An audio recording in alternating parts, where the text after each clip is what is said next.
The monsters would eat them. The meanness would eat them up. It is an almost profound statement at Gentry Academy. The monsters could eat you up.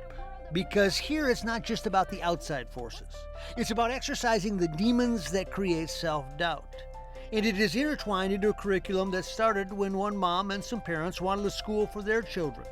And for kids who wanted to be taught more than the 3 R's. The vision for Gentry is to create humble leaders and kids who have a heart to give back to others, and kids who know that character needs to be first and foremost, that not all kids are going to be the same, but yet they have to be kind to everyone, and that it's important to celebrate differences. I've been unkind before. I get it. It happens. But is that where you want to be all the time? Do you want to become a monster of meanness? Today, the lesson is focused on kindness. But the real intent is creating a school that creates better people and that understands the obstacles to self-esteem. We can talk about things inside the class and outside of the class and touch on those and definitely see each child as that whole person. We might see successes outside of class and then been able to talk to them, you know, I know you can do this. That's the premise for how they built this school, recruiting teachers that got excited about a total person concept. I knew when Tami called me that what she had planned for school was going to be top-notch. And I knew when we talked about doing leadership that that's what I feel like schools are missing. They don't teach kids how to fail, how to come back from that. Stay on it, move your feet. They nourish it with an emphasis on sports, again worked into the daytime routine. Oh, missed that one, heads up. And coached by someone who understands sports. You're gonna shoot off that inside foot. You see, Joe Dziedzik was a 3-sport standout at Minneapolis Edison High School. He excelled as a total student athlete. You also understand the game. You played at the highest level and everywhere in between on the way up. What is it they need to know? Well, that it's a marathon, it's not a sprint. And that I feel that if you keep putting the time in and keep working on the basic fundamentals, skating, stick handling, shooting, if you have that skill development part down, then there's opportunity to go move on forward from that. But without the skill development part, it gets to be really hard to do. Any questions on that? He made his way to the National Hockey League, and now he's back in a concentrated effort, teaching those that have a focused desire. I think the best part about the hockey, for the first hour, it's all work ethic and we work hard, and then for the second hour, we have a little bit of fun. We've got a bunch of kids that obviously are passionate about hockey, they're passionate about getting better, they're competitive, they like to have fun on the ice, and that's part of my job is to make sure that they're having fun while they're getting better at working on skills. The coaches really help you exceed each player individually. They're always there to help you excel the best you can. The belief is that a small classroom and a lot of attention to athletics gives you a better chance in life.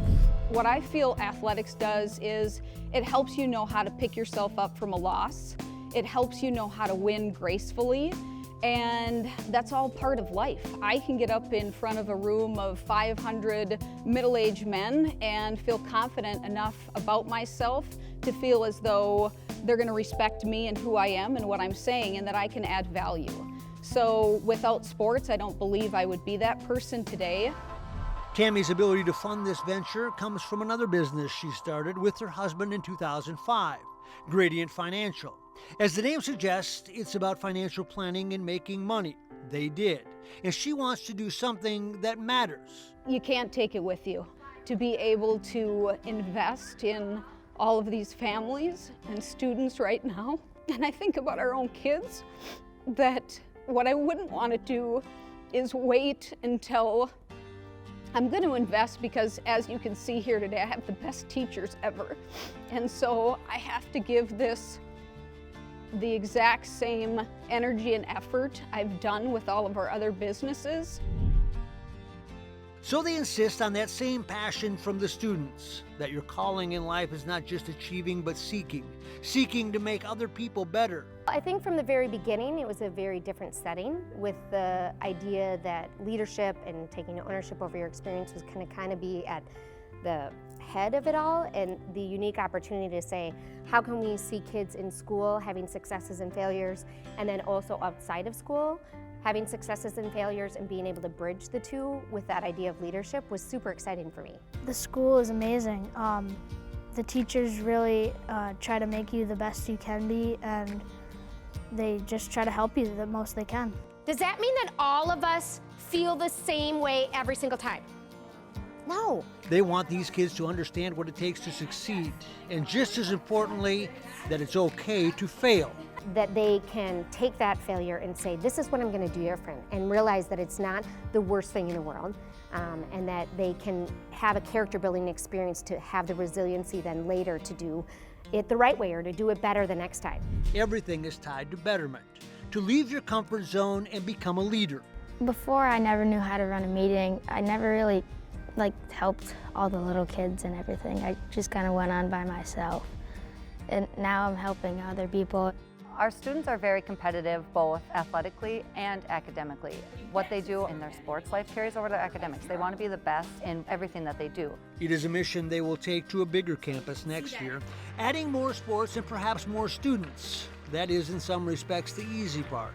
The more difficult is to make sure a culture is maintained that's not just for the elite or the wealthy, many times just the opposite. We have had kids that have been bullied in traditional school, and unfortunately for them, it caused them either to be homeschooled or to be so upset that they would have emotional issues. And so these families will come to conferences and they're in tears saying, Gentry has truly changed our entire family's lives. Because the future is worth investing in so many ways. And that is perhaps the legacy they want, that you can leave here knowing you took your gifts and gave them back. We really want kids to be good kids, number one. To be able to have my own two boys be part of this and enjoy it, it's incredible. Life to the Max is brought to you by Life Touch, photography for a lifetime.